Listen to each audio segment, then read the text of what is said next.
Hello সবাইকে, আমি সারা চলে এসেছি আবারও একটা নতুন ফুড ব্লগ নিয়ে।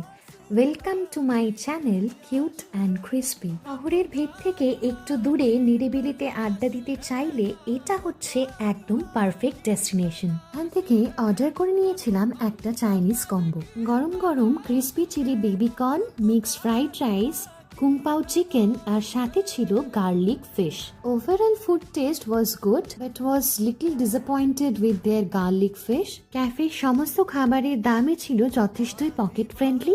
নর্থ ইন্ডিয়ান থেকে শুরু করে চাইনিজ সব ধরনের খাবারই তোমরা এই ক্যাফেতে পেয়ে যাবে। শহরের কোলাহল ছেড়ে এই শান্ত নিরিবিলি পরিবেশে গরম গরম খাবারের সাথে আড্ডা দিয়ে আমার সময় তো ভালোই কেটেছে। This is newly opened cafe ভিস্টি।